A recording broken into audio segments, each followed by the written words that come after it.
Assalamualaikum warahmatullahi wabarakatuh. Ya, saya insya Allah tidak akan mengulangi atau menambahkan apa yang sudah disampaikan dengan sangat baik oleh para kuasa hukum saya, mulai dari Mas Refli Harun, Bu Soraya, tadi juga ada Yasena, kemudian terakhir Mas Gafur, dan juga ada Bu Lisa dan lain sebagainya. Ya, yang pertama yang kami sampaikan adalah kami sangat serius sebenarnya dalam mengajukan pra peradilan ketiga ini. Bukti kami sangat serius, Pak. Teman-teman juga harus lihat. Tim kami semalam masih sampai jam 12 bahkan lebih dari jam 00 sudah ganti hari, sudah hari ini. Itu masih berada di salah satu stasiun TV. Dan di stasiun TV itu kita juga melihat bagaimana lucunya ya pihak sebelah, bahkan lucunya bekas sahabat saya ya si Omon itu kemudian ya kalau orang mengatakan skornya dia ball positionnya hanya 30% dibandingkan dengan kita. Ya, jadi kita bisa lihat bagaimana argumen-argumen yang kita sampaikan dan ternyata boncos sekali apa yang mereka lakukan. Dan artinya apa? Habis dari itu, hari pertama ketika pra peradilan kami selaku pemohon, itu kamilah yang kemudian akan membacakan permohonan kami apa terhadap termohon dan juga terhadap turut termohon. Jadi kami itu tidak bisa kemudian santai-santai. Hari pertama itu hari kita, baru hari kedua besok itu jawaban dari seharusnya termohon dan juga turut termohon. Kemudian kami juga harus langsung memberikan jawaban hari itu juga, yaitu berupa replik dan juga mereka kemudian duplik.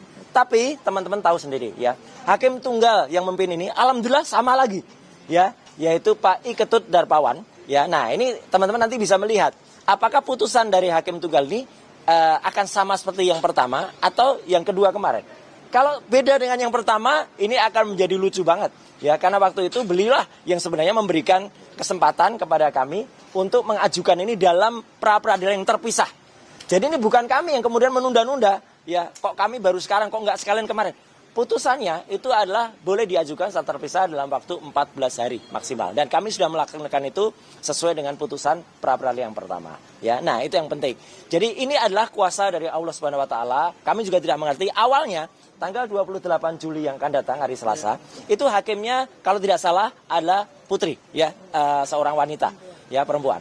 Ya, tapi ternyata hakimnya ketika masuk terlalu sama lagi. Wah, ya udah. Jadi teman-teman nanti kan bisa menilai konsistensi dari hakim itu atau tidak. Itu aja udah, gampang kan? Jadi seharusnya memang konsisten seharusnya. Dan yang kedua atau yang terakhir yang ingin saya sampaikan, tadi sudah disampaikan oleh Mas Gafur dan juga oleh Mas Refli dan juga oleh Ibu Soraya dan yang lain bahwa kami sama sekali tidak berkepentingan ekonomi untuk hal ini.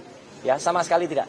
Jadi ini adalah semata-mata untuk mewujudkan hak saja, hak kami. Jadi sama sekali kami tidak mewujudkan ekonomi. Makanya daripada kemudian hasil dari tuntutan itu ganti rugi itu kepada kami, ya itu akan kita sampaikan atau akan kita berikan melalui kaos ya kepada yang lebih berkepentingan. Dan cukup pandangan atau gambaran dari hasil itu saya pakai saja di sini. jadi inilah yang kita dapatkan ya. Jadi ini saya pakai saja. Jadi ini akan menutup semua spekulasi. Kalau wah itu nanti akan cari duit, cari rente. Enggak sama sekali. Sudah saya pakai ya gitu. Jadi silahkan kalau hasil itu ada nilai tertentu, itu akan disampaikan kepada yang lebih berat. Saya kira itu teman-teman semua ya. Silahkan ditunggu nanti seminggu ke depan untuk pra peradilan. Dan ini juga ini adalah petunjuk dari Allah Subhanahu Wa Taala. Insya Allah besok pagi kami akan tetap datang, tapi di Jakarta Timur. Ya, kita akan membersamai Dr. Tifa, sahabat saya yang berjuang untuk besok mendengarkan ya putusan selah dari sidang Dr. Tifausia Tiasuma besok pagi. Sekian, terima kasih. Wassalamualaikum warahmatullahi wabarakatuh. Apa? Kita tanggapan juga ini kan dari pihak Pak Jokowi kemarin mengumpulkan teman-teman kuliahnya begitu ya untuk menjelang persidangan nanti ini seperti apa tanggapannya? Ya lucu aja, tapi kan ada ya bukan aturan ya, ada sebenarnya etika. Saksi itu nggak boleh dikondisikan. Larangan ya. Jadi dan bahkan mereka mengakui loh, ada yang mengakui. Saya dengar di salah satu mereka, iya kami nanti akan diakomodasi, kemudian kami akan dikasih transport bersama. Lah itu udah pelanggaran. Mungkin ada komentar yang lain, Mas? Ya, sebenarnya di dalam hukum acara itu tidak boleh mengkondisikan saksi.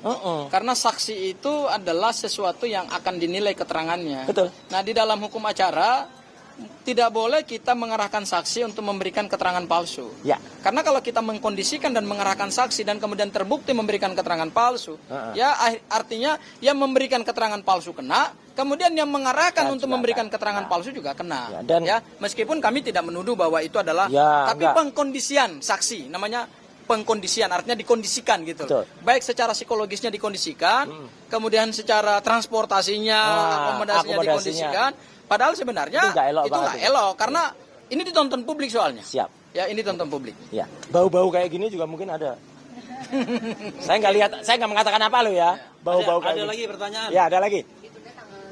Ditunggu seminggu depan, tanggal 29 seminggu ke depan ya, hari Rabu lagi.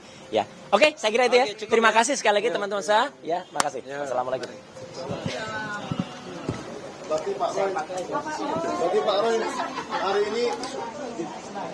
ini sudah ada yang 11.000 triliun persen terbukti palsu.